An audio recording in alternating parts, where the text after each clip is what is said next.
किसी भी गरीब या यादवों को कारोबार करने का अधिकार ही नहीं बचा।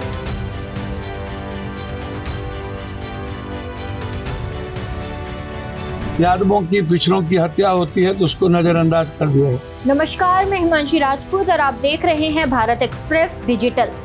बिहार में बढ़ते अपराध अब सियासी मुद्दे बनते जा रहे हैं। बालू कारोबारी रमाकांत यादव की हत्या ने पूरे राज्य को झकझोर कर रख दिया है।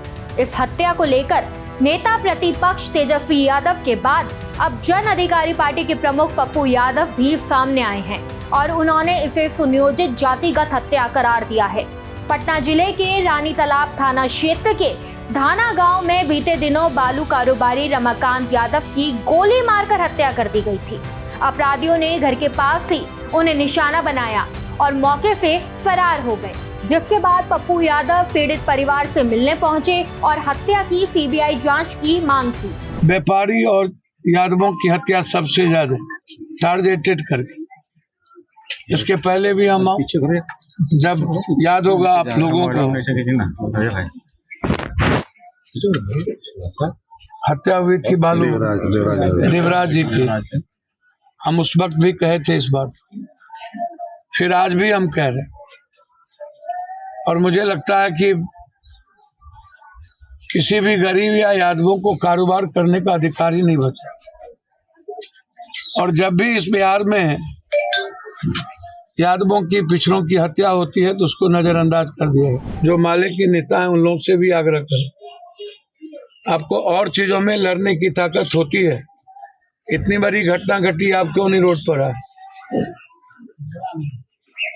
वोट लेंगे आप 100% इसी समाज का, और जब मरेगा तो आपकी जुबान बंद हो जाती है।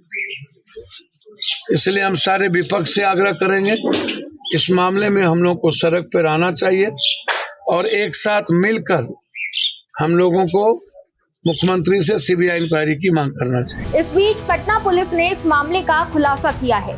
एडीजी कुंदन कृष्णन के मुताबिक हत्या की वजह पैसे का लेन देन है। आरोपी गांव का ही युवक है जिसने गोली चलाई और फिलहाल फरार है, जिसके बाद परिजन अब भी इंसाफ की उम्मीद में हैं। ऐसे में बालू कारोबारी की हत्या के बाद धाना गांव का माहौल कैसा है, इसका जायजा लिया बिहटा संवाददाता धर्मेंद्र आनंद ने। जिस तरह से बिहार में हत्याओं पर सियासत हो रही है, उसमें राहुल गांधी ने कहा है कि बिहार क्राइम कैपिटल है और तेजस्वी ने भी इस पर सहमति दी है। तो आज रमाकांत यादव के परिवार वालों से मिलने के लिए पप्पू यादव आए हैं और उनके घर पर उन्होंने भी इस बात में सहमति जताई है कि बिहार में क्राइम अपने सबसे ऊंचे स्तर पर पहुंच गया है और रमाकांत यादव की हत्या के बाद अब इसकी जांच सीबीआई से वो कराएंगे। कल वो राज्यपाल से भी मिलेंगे और सभी दलों को, जो भी विपक्षी दल हैं, इसमें उनको साथ आकर इस हत्या के आंदोलन में को शुरू करनी चाहिए, क्योंकि बिहार में जिस तरह से हत्याओं का दौर चल रहा है उससे ऐसा लग रहा है कि प्रशासन और पुलिस यहाँ पूरी तरह से विफल है। हम तस्वीर दिखा रहे हैं आपको, रमाकांत यादव का वो घर है जहाँ आज पप्पू यादव मिलने आए हैं। उनके परिवार वाले हैं, उन्हें पप्पू यादव ने इनसे मिले हैं और मिल के सबों को सांत्वना दी है और उन्होंने कहा है कि राज्यपाल से वो मिलेंगे, कल ही मिलेंगे और सीबीआई की जांच करेंगे।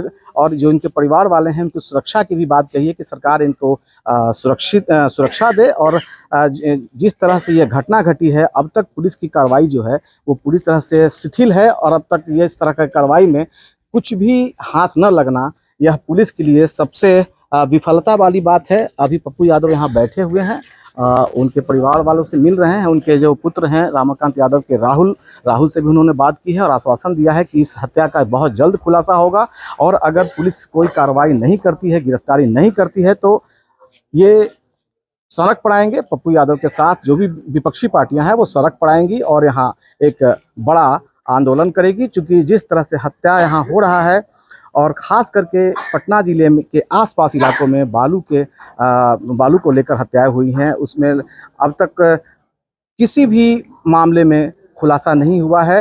कुछ गिरफ्तारियां ज़रूर हुई हैं, लेकिन पूर्ण तौर पर अभी तक उसका उद्भेदन नहीं हो पाया है। रानी तालाब के धाना गांव से भारत एक्सप्रेस के लिए धर्मेंद्र आनंद।